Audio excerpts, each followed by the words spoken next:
Hi everyone. With the changes to the educational technology plan that I have instituted, I thought I would take a few minutes to explain the expectations for the case studies moving forward in this course. So I'm using the updated course schedule that I posted on Canvas, and I'm taking you through that. Okay. So what I've done is I've posted two case studies for you. The first one is in higher education and the other one is a corporate sector scenario. And in these case studies, you are going to be looking at the curriculum, professional development, support, budget, conclusion, and recommendations. So let's take a look at each of these and let me talk you through this. Now, originally, the technology plan had an introduction section as well. I have removed that introduction section. Since the case study is presented to you, you do not need to work on the introduction section at all. For each of the other sections like curriculum and the others, I have given you separate submission dates. So on the 17th of April, you're going to submit the curriculum section. And then on the 24th, you'll submit professional development. On the 1st of May, it'll be support and budget, and then putting it all together for the 7th of May, which will be towards the end of the course.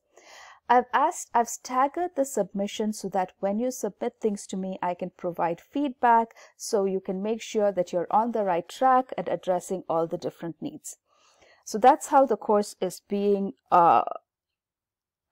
tweaked for moving forward for the case studies. Okay, so let's look at the requirements for these different components, and I'll walk you and I'll explain it in terms of the case studies for you. So in the first case of Bay Path College, they are implementing a new software called Realize-It. And so all the faculty need to be trained on Realize-It. That's the technology plan that you are developing for that case.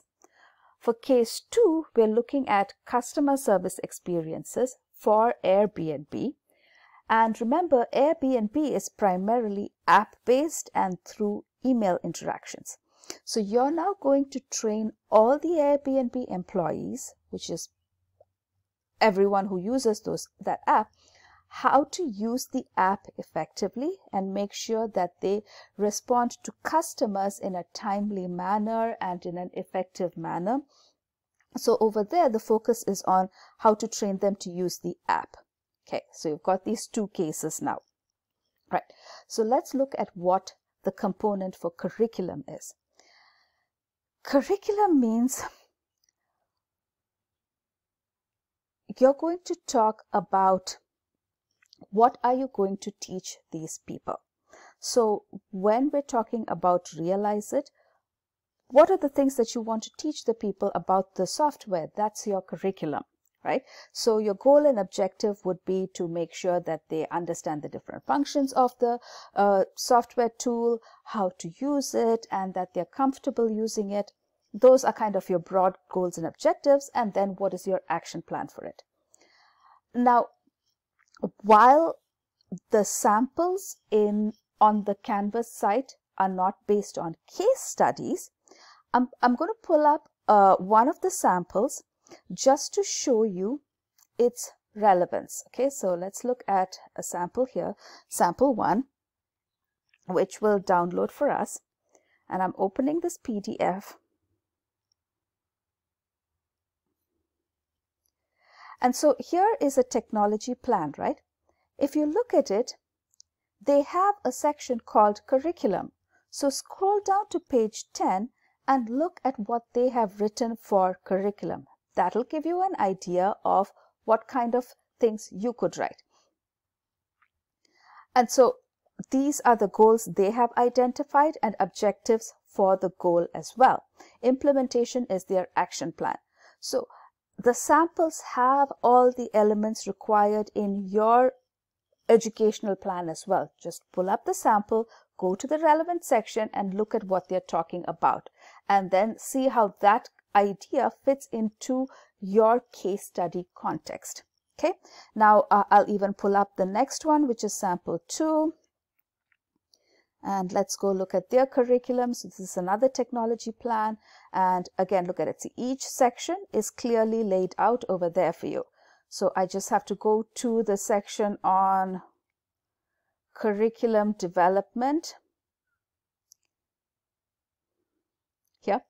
And then you're going to be, you can take a look through this to see how they have thought about curriculum development. All right.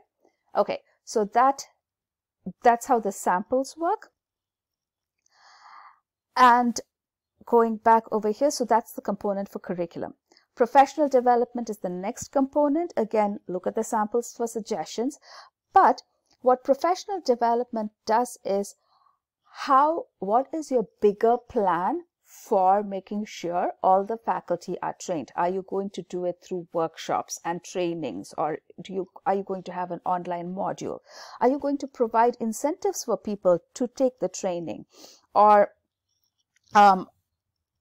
what other resources are you going to give them to make sure that they get this professional development training? Okay, so that's the section on professional development. Moving down, we have support. Whenever you're instituting technology into an organization, you need to make sure that you have a support system in place. And support is generally in terms of hardware, software, and people support as well. So let me talk through that. Let's assume you're now implementing Realize It for your organization. Do all the computers in your organization have that software installed?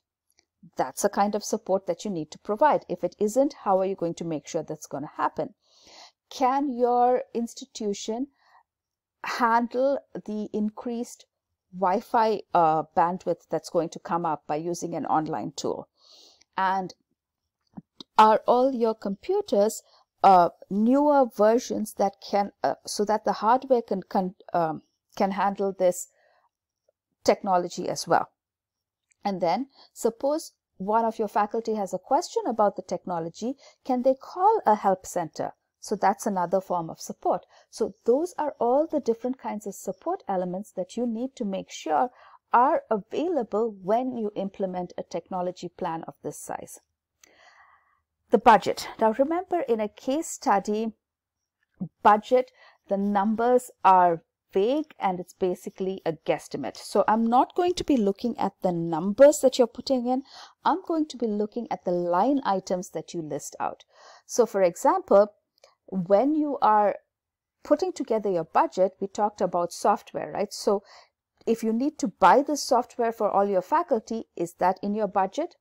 If you're going to have workshop training sessions for your faculty, have you put in the trainer's cost in the budget? If you're developing training materials, have you listed that in your budget? So I'm going to be looking at the line items, not the numbers that you associate with them. And again, each of these sections, you're going to be submitting it to me at different times, so I can take a look at it and provide feedback as well.